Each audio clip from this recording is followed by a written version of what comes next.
All right, back in the day, we called these Oklahoma callouts.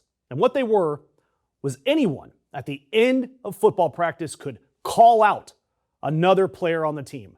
Had to be a bigger guy or maybe a guy that has that starting spot instead of you.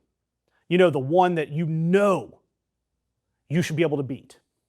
And that smaller or more unproven player would line up 5 yards away from the opponent, and on the whistle, they would engage in a full-speed, violent one-on-one. Look, it wasn't brilliant. We didn't know much about CTE back then.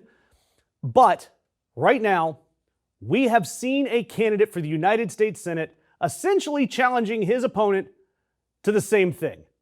Tackle football without pads. And look, at the risk of sounding like Uncle Rico or Al Bundy here, I'm a former offensive lineman. I've got things to say about this. Yeah, I played high school football right here in Pensacola. Yep, I was the fat guy on the offensive line. And I need you to understand the caliber of the program I anchored. My backup at that time was Josh Sitton. Went on for 4 Pro Bowls, Packers Ring of Honor. He was my backup. For a while at least. A very short while, but he was my backup. And our locker room also had Joe Anawai, who you may know as the WWE Raw champion Roman Reigns. We also had the Fatu twins, also known as the former tag team champions, the Usos. And with all of that talent, and me, our team was mediocre at best.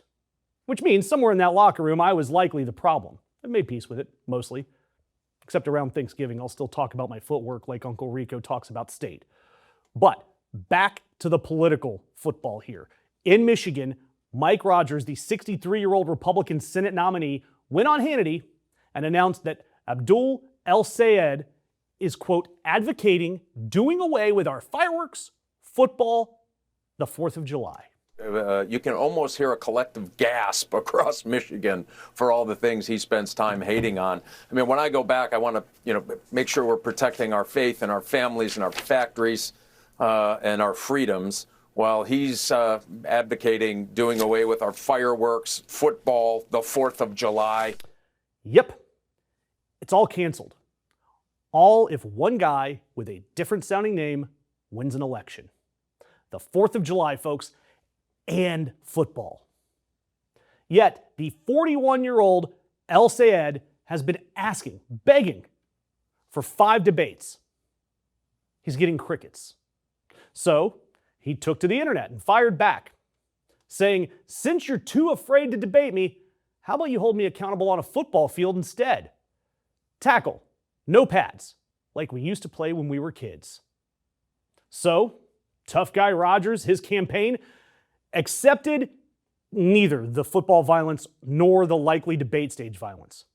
Instead, his campaign simply made fun of their opponent's height. It's all they had. The party of alpha males just said, you're short, instead of hitting the gridiron. Now, what did El-Sayed actually say back in the day about football or fireworks? Yeah, there are old clips where he called fireworks rough on vets with PTSD. And he questioned football's culture of toxic masculinity, especially around head injuries. Both are fair criticisms. Yes, he critiqued football, just like every parent that's terrified that their coach will ignore concussion symptoms in their kid. But you got to keep in mind, Rogers didn't really have a play here, because if he went out there and simply told his MAGA base, hey, this guy, he wants to have a nuanced conversation about fireworks and football, that doesn't quite induce MAGA panic the same way the idea of hordes of men in dresses descending upon everyone's bathrooms would. So, Rogers upgraded it a little, just a smidge. Instead of he has concerns about CTE, it became he's abolishing football, fireworks, and independence itself.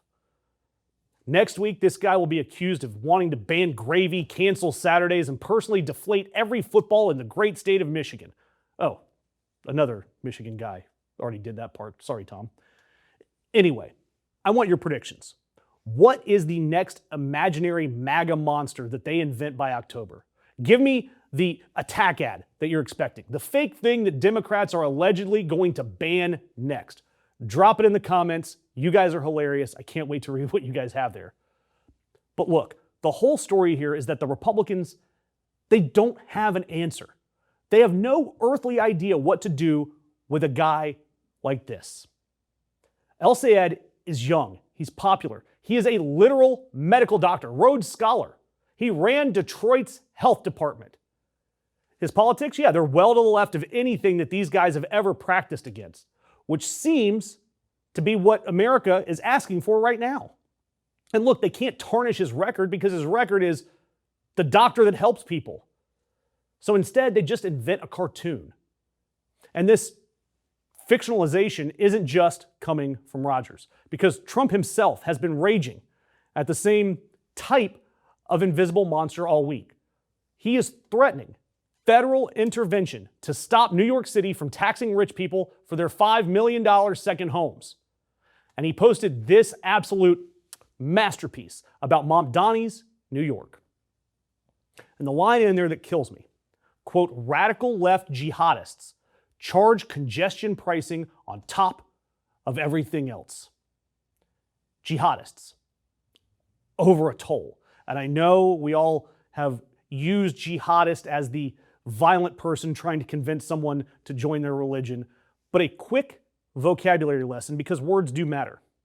In its traditional Islamic meaning, jihad is primarily an internal spiritual struggle, the daily fight to just be a better person or a more disciplined person. So, to a degree, when Donald Trump calls a traffic policy a jihad, he's essentially described congestion pricing as a noble journey of self-improvement. Thanks, Mr. Trump. So look, it is hard. It's hard to ignore the similarities between the targets of Trump and Rogers' comments. A brown-skinned progressive gets popular, and suddenly the scary jihadist word gets slapped on bike lanes, bathrooms, and youth sports. All because the one thing they cannot do is survive when you compare their records honestly side by side. So Mike Rogers, take the debate, or honestly take the field. Hell, I'll even come out of retirement and snap you the damn ball. Hell, my backup, he went to 4 Pro Bowls, you know. So you know, the depth chart behind me, it's pretty strong. And then, do me a favor, guys, hit that notification bell, because if this game somehow does happen, I'm going to go full John Madden with a telestrator, talk of cankles, and saying, here's a guy about every single human involved. And no corporate network is going to give you that type of content.